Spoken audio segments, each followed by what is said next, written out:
Sahabat, selamat datang kembali di acara Difabel Bisa Berkarya. Saya mau menginformasikan, ini adalah loop atau mungkin familiarnya kaca pembesar. Nah, ini adalah sebuah alat yang saya gunakan untuk membaca, bukan hanya di buku tapi di handphone. Aplikasinya seperti ini. Oke, mungkin secara singkat saja ya. Oke, jadi ditaruh di handphone atau di buku, lalu saya melihatnya seperti ini. Nah, alat ini dibutuhkan oleh teman-teman disabilitas low vision seperti saya atau yang jarak pandangnya masih cukup bisa untuk membaca seperti itu. Baik, kembali lagi ke Kang Asep. Jadi memang sangat seru ya tadi perjuangannya dari mulai bergabung dengan SSG, lalu sampai sekarang masih menjalin silaturahmi dengan beberapa teman atau relawan gitu. Lalu ada nggak Kang kepikiran yang pada saat itu, wah saya emang nggak mampu nih, saya nggak bisa nih. Ternyata sekarang malah bisa lebih jauh daripada hal itu gitu. Betul.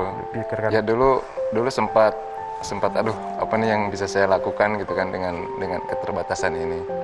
Itu kan mungkin kalau secara fisik ya mungkin kerja yang kasar-kasar mungkin tidak bisa kan seperti itu. Terus angkat apa gitu. Ya akhirnya saya ikutan SSG itu ya mendapatkan informasi lebih banyak lagi seperti itu di Darut Tauhid. Dan akhirnya saya ya bisa bergabung gitu seperti itu dengan Darut Tauhid seperti itu. Dengan Darut Tauhid Peduli. Betul, seperti itu. Baik, memang semuanya proses ya Kang Asep. Betul, memang proses ini yang harus dijalani, jangan sampai bosan lah seperti itu.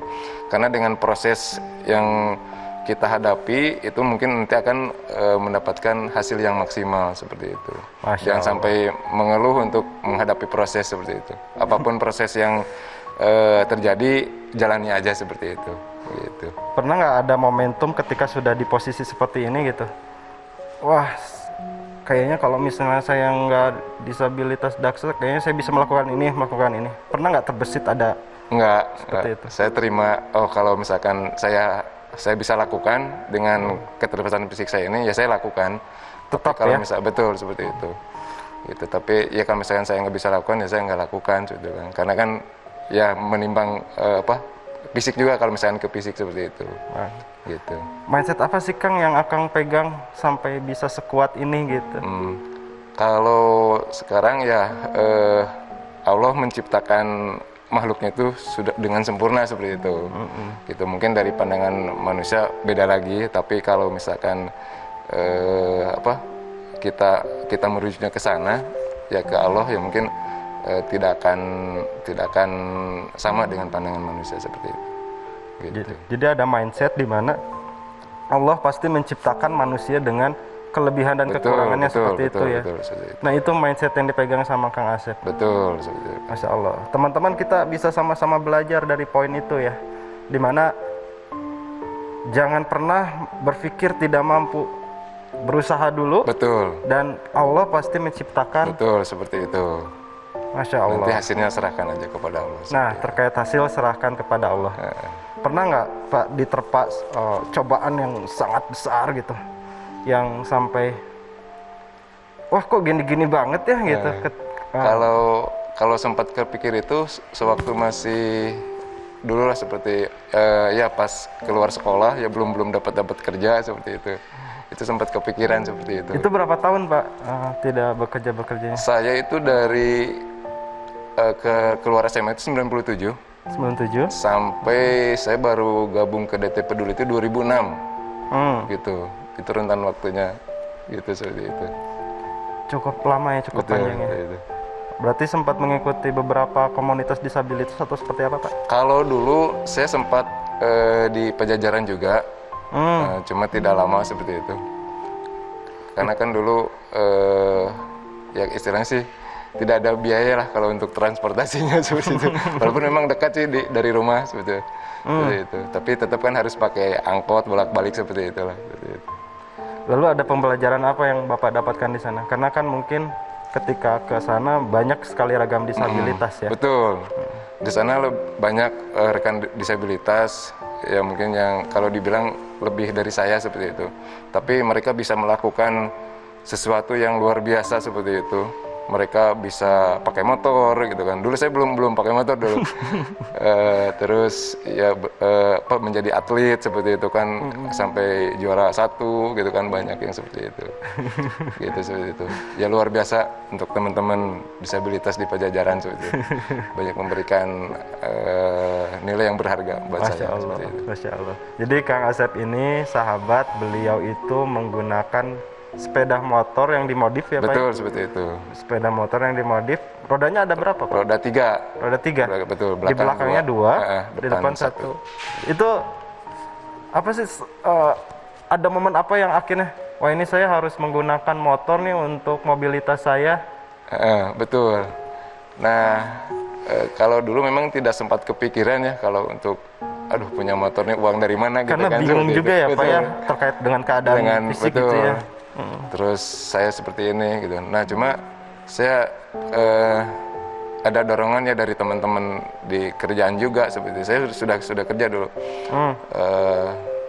Ya akhirnya saya mencobalah untuk menabung lah sedikit-sedikit gitu kan. Karena ya saya pikir juga kan, saya udah punya anak tuh. Punya anak, kalau kemana-mana harus pakai angkot seperti itu. Dan mungkin itu harus biayanya lebih besar lagi untuk bayar angkot seperti itu. Jadi saya memberanikan diri untuk ya nabung sedikit-sedikit sambil nyari-nyari motor seperti itu. Ya alhamdulillah dulu ada teman yang motornya mau dijual lah seperti itu. Ya mungkin harga temen lah seperti itu kan. Itu dimodif seperti itu membutuhkan waktu berapa lama Pak? Kalau dulu saya kurang lebih 1 bulan. 1 bulan ya? Betul, untuk memodifikasinya saja 1 bulan seperti itu. Gitu. Baik, jadi teman-teman mungkin ini bisa jadi inspirasi juga. Nanti mungkin bisa dimasukkan ke dalam talk show ini. Jadi memang teman-teman disabilitas daksa itu mengenakan atau menggunakan motor itu roda 3 dan itu konsepnya dimodif. Betul. Tadi kata Kang Asep sendiri, jadi memang butuh proses dari mulai mau dimodif hingga sudah menjadi motor roda 3 itu sekitar 1 bulan ya Pak. Betul. Ya? Itu jadi kalau misalkan 1 bulan itu kan rentan waktunya uji coba dulu. Misalkan udah 2 minggu udah beres nih, kita cobain dulu seperti itu. Apa nih yang dirasakan tidak nyamannya, karena dengan keterbatasan fisik. Misalkan kalau misalkan tidak ada kendala, ya mungkin sudah bisa dipakai. Tapi kalau misalkan ini kurang enak nih, mungkin nanti ke bengkelnya lagi gitu. Oke, jadi memang ada penyesuaian dulu Betul, gitu ya. Dan alhamdulillah akhirnya itu udah motor keberapa Pak yang saya lihat itu Pak? Itu dari pertama sampai sekarang itu. Masya Allah.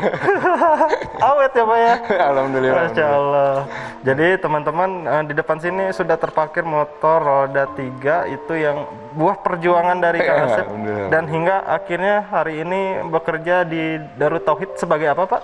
Saya di DT Peduli ya Pak ya? Betul, di DT Peduli di bagian pelayanan seperti itu. Pelayanan Muzaki seperti itu. Gitu. Menarik nih. Nanti kita gali lebih dalam lagi tentang siap. di pelayanan, dan dengar-dengar Pak Asep juga yang termasuk yang membuat sebuah konsep di pelayanan itu ya. Betul. Masya Allah. Sempat nggak Pak kepikiran ke situ Pak? Untuk di pelayanan ya. Ya di pelayanan kan memang harus ada strategi atau konsep yang bisa mendatangkan lah seperti itu ya. Mendatangkan bagaimana si tamu-tamu itu bisa berdonasi seperti itu kan. Ya selain kita pun campaign untuk isu-isu apa yang diangkat seperti itu, baik secara di media sosial ataupun offline-nya itu di flyer-flyer seperti itu. Baik. Baik, ini bakalan seru teman-teman, nanti kita bakalan ngebahas jauh lebih dalam tentang pekerjaan Pak Asep di DT Peduli bagian pelayanan ya Pak ya. Jangan kemana-mana, tetap di acara Difabel Bisa Berkarya.